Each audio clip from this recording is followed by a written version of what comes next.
Welcome to the deep dive. Today we are putting aside all the motivational posters, all the aspirational fluff. Right. Our mission is to give you the exact blueprint, the specific high-leverage strategies that people are actually using to scale a side income to, $100,000 a year or more. We're going way past start a blog. Way past it. We're getting into the real mechanics here. That's right. And we've pulled together a ton of sources that really they point to two clear tracks for hitting that six-figure mark. Okay. The first is a kind of universal blueprint. It's all about systems, some pretty radical pricing models, and tech. The second is a deep analysis of a niche that is just exploding right now. And what's that? Telehealth and wellness. Yeah. And what's wild is how accessible it is, even if you're not a medical expert. Okay, so before we get into the weeds, the biggest myth we have to just destroy right up front. It's this idea that success comes from brute force. The grind. The 18-hour-day grind. If you are just trading your time for money, you have already lost. You've lost. The real secret, and it comes up again and again in the sources, is hacking the system. It's about leverage and, frankly, some pretty unconventional marketplace. It's a fundamental shift, right? You stop selling your labor and you start building systems that pull disproportionate value from these tiny inputs. Exactly. We're looking for exponential growth, something linear effort just can't compete with. Okay, so let's unpack that. Secret number one seems, almost too simple. It's leveraging the skills you already have, but in totally unexpected markets. It is simple, but nobody does it. Everyone's rushing to learn AI or coding, but the sources show the real money, the real margin, is in applying what you already know. Like writing, marketing, managing. Basic skills, and applying them to niche industries that are completely starved for that kind of expertise. This is that value arbitrage you mentioned. Classic value arbitrage. Think about industries like agriculture, HVAC, or manufacturing. They're often way behind on adopting modern tech or even just basic communication standards. But they have money. They have a lot of money. High revenue, low tech environments. They have the budget, but zero internal talent to fix what seem like simple problems to us. So give us a concrete example. How does this actually look in practice? Okay, so the sources brought up this fascinating case of a former high school teacher. Okay. She wasn't building an app. She took her skills, curriculum planning, clear communication, and started creating workplace communication courses, things like technical writing manuals, email etiquette guides for regional trucking companies. Wait, trucking companies? That's genius. Why trucking? Because miscommunication in that world isn't just an annoyance. It means delayed shipments, safety risks, lost contracts. The stakes are incredibly high. So her skill, which was probably undervalued in a school, becomes mission critical in this other context. Exactly. And she scaled to $10,000 a month fast because the client had a deep, expensive pain point and absolutely no way to solve it themselves. So for you listening, the actionable step isn't to go learn a new skill. It's to take your current one and literally search for it on LinkedIn, but pair it with a boring industry. That's where the low competition, high margin work is hiding. Which brings us to secret number two, the power of micro niches. Right. And this is about killing that whole passive income fantasy, isn't it? The idea you can just set something up and do zero work. It's a lie. Sustainable income requires deep, deep focus on a tiny audience that is willing to pay a premium for hyper-specific expertise. It feels wrong, though, to shrink your potential audience. It does, but you're not shrinking your potential income. If that tiny audience has massive buying intent, the entire economic model just flips on its head. Okay, so what's an example of that? We saw this great one about a guy earning $8,000 a month reviewing high-end Japanese kitchen knives on YouTube. Just kitchen knives. Just that. He has maybe 50,000 subscribers, which is tiny in the YouTube universe. But he's not making money from ads. He uses affiliate links to these specialty retailers. And the person watching a 30-minute video on a specific knife is probably ready to drop $300, $400, $500 on that knife. Right then. That intent is what you're monetizing. It's golden. And finding these niches, is there a system for that? Yeah, the advice is pretty clear. Use a tool like Google Keyword Planner. You're looking for niches with, say, 10 to 50,000 monthly searches. Moderate volume. Yeah, and the key is low competition. If you search for it and a huge brand isn't all over the first page, that's your signal. It's an underserved audience. Okay, this all kind of hinges on secret number 6, the pricing fix. We have to talk about this, because if you're charging $20 an hour, you're never going to hit 100K. You'd have to work 100 hours a week. It's impossible. The solution is to get completely out of the mindset of selling hours and only sell outcomes. That reframes the entire sales conversation? The whole thing. You stop listing what you do and you start listing the results they will get.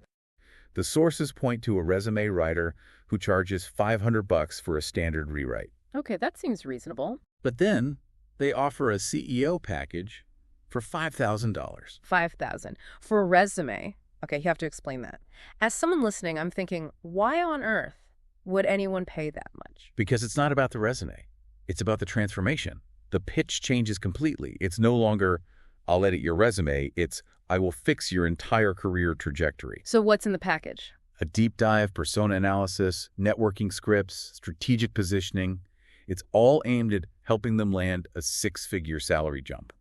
You're selling confidence, a future raise. When the outcome is potentially worth $50,000 to them, $5,000 starts to sound like a pretty good investment. That's the logic. It's an easy investment. Okay, so building on that, Section 2 is all about who you sell to. You have to follow the money. And there was a crazy stat in the research, something like 60% of all disposable income Belongs to the top 10% of earner. You have to build your services for the people who can actually afford to pay for value.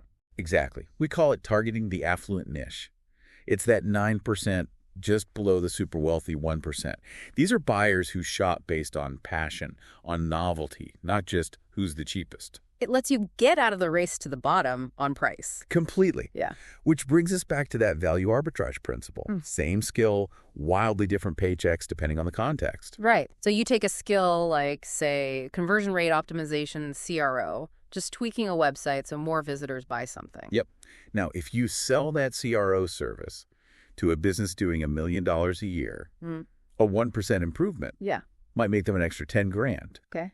But you take that exact same skill, the same number of hours from you, and sell it to a $100 million company. That same 1% improvement is now worth $1 million to them. Precisely. You did the same work, but the value you created is 100 times greater.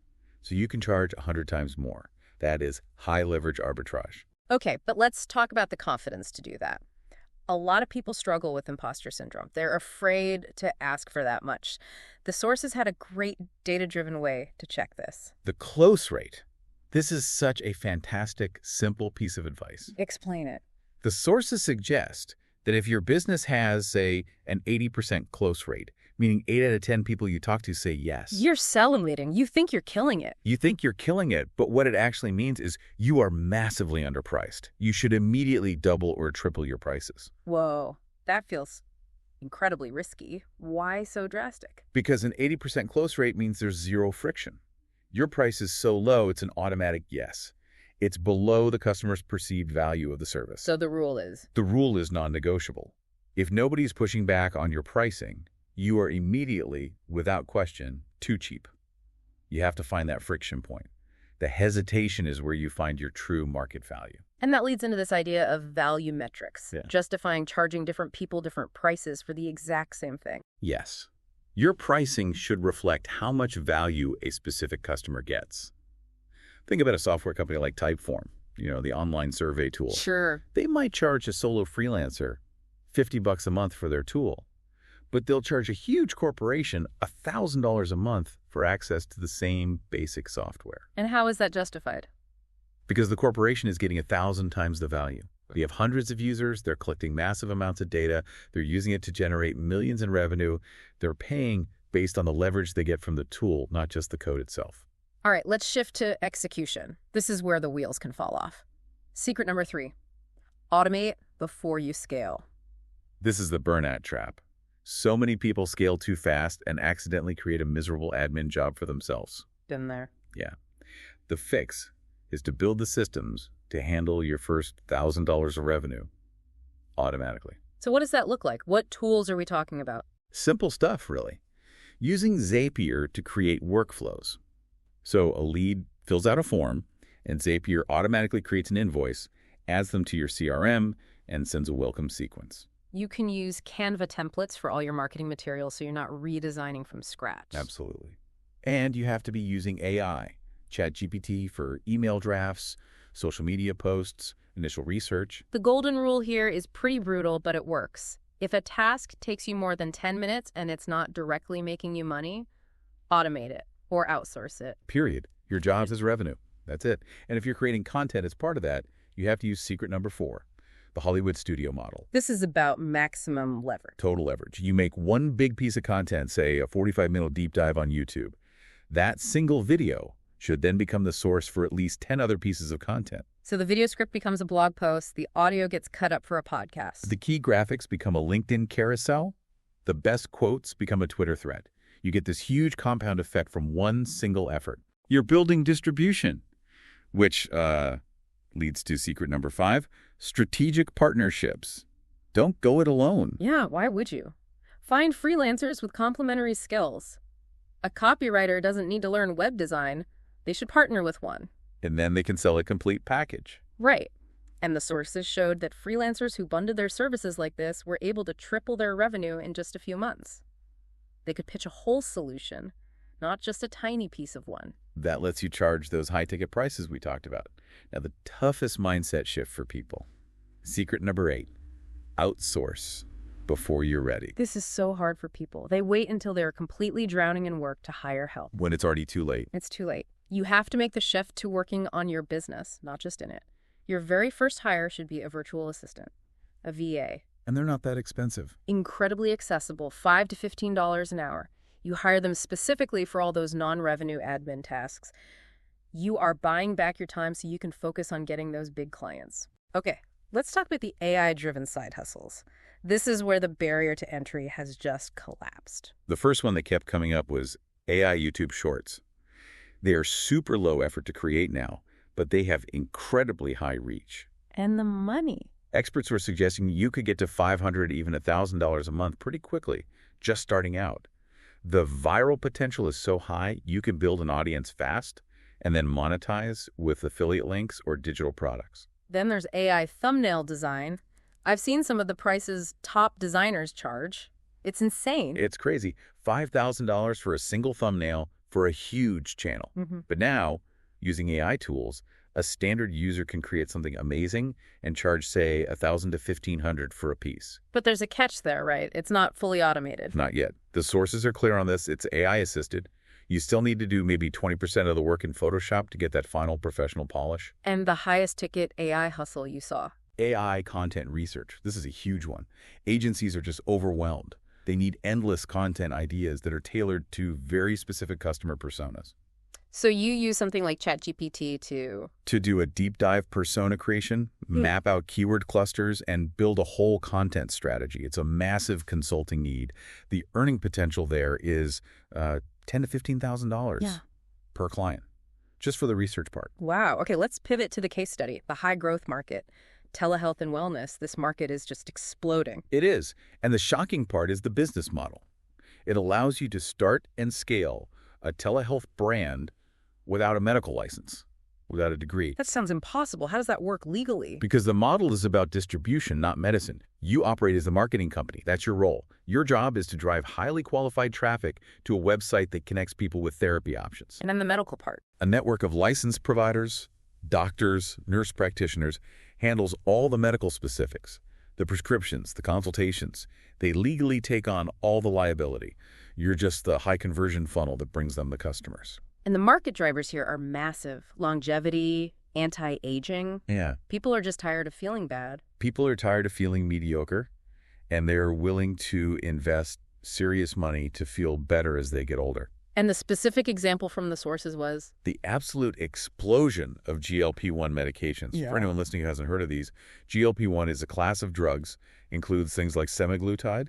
They were originally for diabetes, but work incredibly well for weight management. And semaglutide was? It was the #2 most prescribed drug last year. The scale is just massive. Okay, so we have to address the core debate here that the source has really highlighted. Because on one side, you have this very strong viewpoint that these drugs are, an excuse. An excuse for poor discipline. That people should just be dieting and exercising. And then on the other side of the argument, you have a growing body of medical research saying, well, hold on. Diet and exercise simply doesn't work for a huge number of people. Right, because of legitimate underlying medical issues. Yeah. We're talking about things like PCOS, which is a hormonal disorder, or Hashimoto's, an autoimmune disease that affects the thyroid. Both of which can make standard weight loss almost impossible for some people.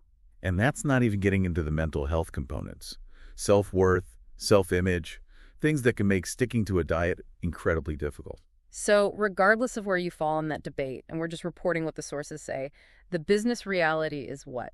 The business reality is clear. Yeah. The telehealth brands that are going to win are the ones that incorporate other high-value services. So not just A prescription. not just the prescription. It's integrated health coaching, customized fitness apps, access to nutritionists, things that happen alongside the medication. They are selling a sustainable, holistic change, not just a pill. Okay, so let's wrap this up. If your goal is to hit that 100K mark, it feels like there are two very clear paths here. Two very sound paths. Path one is hacking these niche service markets. You take the skills you already have, point them at a boring, high-margin industry, and you master high-ticket pricing. And path two is becoming that distribution engine. You leverage modern trends and automation in a sector that is just booming, like wellness and telehealth. But if we zoom all the way out, the ultimate mindset shift here, the biggest game that the sources say entrepreneurs just constantly undervalue. It's brand and distribution. It's everything. Having the best service on the planet means absolutely nothing if no one knows who you're. If you don't own the audience. The power of distribution, owning that audience, having high conversion funnels, brand trust. It's the only thing that leads to exponential returns. It's the only way to get there. That brings us to our final thought for you to consider this week. And it kind of builds on everything we've just talked about. It's the concept of good friction. Your natural instinct in any business is to make the buying process as easy and frictionless as possible, right? Remove all the barriers. Of course. But the sources suggest that applying strategic friction, like requiring a really detailed assessment form, or making a potential client wait, or demanding an intensive interview before you'll work with them, often leads to a much higher perceived value. And higher closing rates. And higher closing rates. Why? Think about how scarcity and qualification and just a perceived difficulty of entry changes the buyer's mindset. They go from being a casual shopper to a deeply invested participant. So the question for you to think about is, what friction could you introduce to elevate your own perceived value?